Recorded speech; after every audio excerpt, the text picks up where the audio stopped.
Praise the Lord. Greetings to you all in the name of our Lord and Savior Jesus Christ. Today's Bible verse, Psalms 34 verse 18. The Lord is near to those who are discouraged. He saves those who have lost all hope.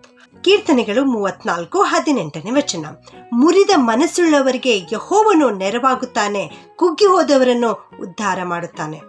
ಏಸು ಸ್ವಾಮಿ ಯಾರು ದೀನ ಸ್ವಭಾವವುಳ್ಳವರಾಗಿ ಆತನ ಬಳಿ ಬರುತ್ತಾರೋ ಅಂಥವರಿಗೆ ಆತನು ನೆರವಾಗುತ್ತಾನೆ, ಅಂಥವರಿಗೆ ಸಹಾಯ ಮಾಡುತ್ತಾನೆ. ಅವರು ಕೇಳುವ ಆಶೀರ್ವಾದಗಳನ್ನು ದೇವರು ಕೊಡುತ್ತಾರೆ.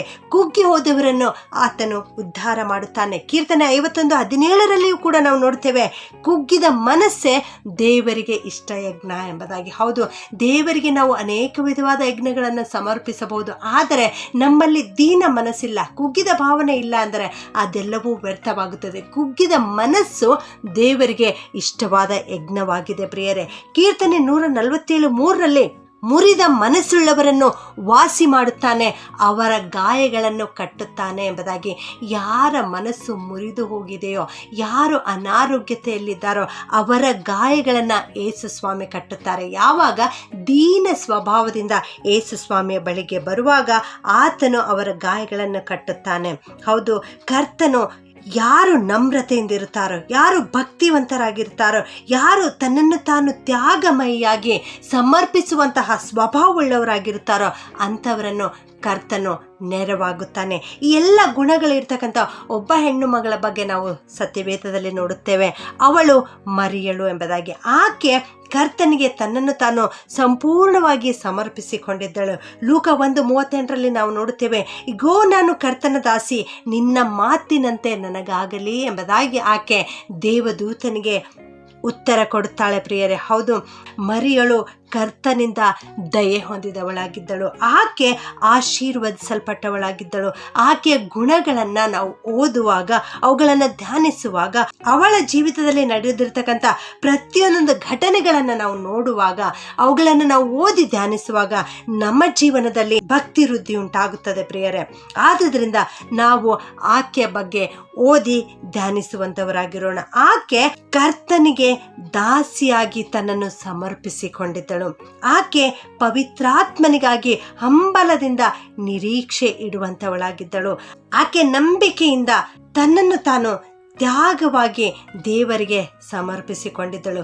ಮತ್ತು ದೇವರು ಆಕೆ ಜೀವಿತದಲ್ಲಿ ಮಾಡಿರುವ ಆಶೀರ್ವಾದಗಳನ್ನು ನೆನೆಸಿ ಆಕೆ ಹರ್ಷದಿಂದ ದೇವರನ್ನು ಕೊಂಡಾಡಿ ದೇವರಿಗೆ ಮಹಿಮೆ ಪಡಿಸಿದಳು.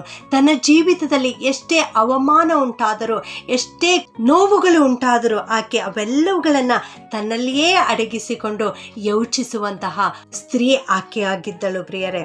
ಈ ರೀತಿ ನಾವು ಸತ್ಯವೇದದಲ್ಲಿ ಮರಿಯಳ ಬಗ್ಗೆ ನೋಡುತ್ತೇವೆ. ಇಂಥ ಗುಣಗಳನ್ನು ನಾವು ಕೂಡ ಹೊಂದಿಕೊಳ್ಳಬೇಕು. ನಾವು ತ್ಯಾಗಮಯಿಯಾಗಿರಬೇಕು, ಸಹನೆಯುಳ್ಳವರಾಗಿರಬೇಕು, ದೀನ ಮನಸ್ಸಿನವರಾಗಿರಬೇಕು. ಆಗ ದೇವರು ನಮ್ಮ ಪ್ರಾರ್ಥನೆಯನ್ನು ಕೇಳಿ ನಮಗೆ ನೆರವಾಗುತ್ತಾನೆ, ನಮ್ಮನ್ನು ಉದ್ಧಾರ ಮಾಡುತ್ತಾನೆ. ಹಾಗೆ ಹಳೆ ಒಡಂಬಡಿಕೆಯಲ್ಲಿ ಒಬ್ಬ ಸ್ತ್ರೀ ಬಗ್ಗೆ ನಾವು ನೋಡುತ್ತೇವೆ.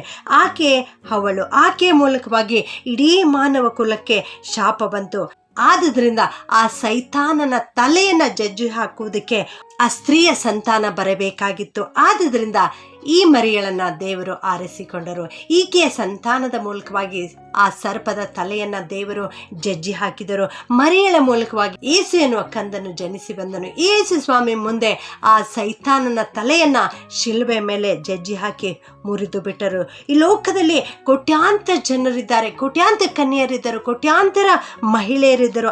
ಆದರೆ ದೇವರು ಮರಿಯಳನ್ನೇ ಯಾಕೆ ಆರಿಸಿಕೊಂಡರು ಎಂಬುದಾಗಿ ನಾವು ನೋಡುವುದಾದರೆ, 2ನೇ ಪೂರ್ವಕಾಲ ವೃತ್ತಾಂತ 16ನೇ ಅಧ್ಯಾಯ 9ನೇ ವಾಕ್ಯದಲ್ಲಿ ನಾವು ನೋಡುತ್ತೇವೆ, ಯೆಹೋವನು ಭೂಲೋಕದ ಎಲ್ಲ ಕಡೆಗಳಲ್ಲಿಯೂ ತನ್ನ ದೃಷ್ಟಿಯನ್ನು ಪ್ರಸರಿಸುತ್ತಾ ತನ್ನ ಕಡೆಗೆ ಯಥಾರ್ಥ ಮನಸ್ಸುಳ್ಳವರ ರಕ್ಷಣೆಗಾಗಿ ತನ್ನ ಪ್ರತಾಪವನ್ನು ತೋರ್ಪಡಿಸುತ್ತಾನೆ ಎಂಬುದಾಗಿ. ಹೌದು, ಈ ಮರಿಯಳು ಯಥಾರ್ಥ ಹೃದಯವುಳ್ಳವಳಾಗಿದ್ದಳು, ಯಥಾರ್ಥ ಮನಸ್ಸಿನಿಂದ ದೇವರನ್ನು ದೃಷ್ಟಿಸುವಂಥವಳಾಗಿದ್ದಳು, ದೀನ ಮನಸ್ಸಿನಿಂದ ಕೂಡಿದವಳಾಗಿದ್ದಳು. ಆದುದರಿಂದಲೇ ದೇವರು ಆಕೆಯನ್ನು ಆರಿಸಿಕೊಂಡಿರಬಹುದು ಎಂಬುದಾಗಿ ನಾನು ಯೋಚಿಸುತ್ತೇನೆ. ಹೌದು ನನ್ನ ಪ್ರಿಯ ದೇವಜನರೇ, ಮರಿಯಳಲ್ಲಿ ಇರತಕ್ಕಂಥ ಎಲ್ಲ ಗುಣಗಳನ್ನು ಇವತ್ತು ನಾವು ಕೂಡ ಹೊಂದಿಕೊಳ್ಳೋಣ.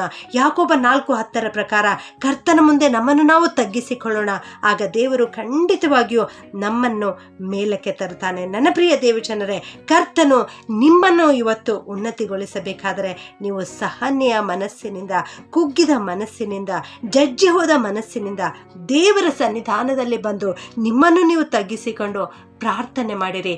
ಖಂಡಿತವಾಗಿಯೂ ದೇವರು ನಿಮ್ಮನ್ನು ಉದ್ಧರಿಸುವನು. ಪ್ರಾರ್ಥನೆ ಮಾಡಿಕೊಳ್ಳೋಣ. ಭೂಪರಲೋಕಗಳ ಒಡೆಯನಾಗಿರುವಂಥ ನಮ್ಮ ಪ್ರೀತಿಯ ಪರಲೋಕದ ತಂದೆಯೇ, ನಿಮಗೆ ಸ್ತೋತ್ರಪ್ಪ. ಮುರಿದ ಮನಸ್ಸುಳ್ಳವರಿಗೆ ನೀನು ನೆರವಾಗುತ್ತೆ ಸ್ವಾಮಿ, ನಿಮಗೆ ಸ್ತೋತ್ರಪ್ಪ.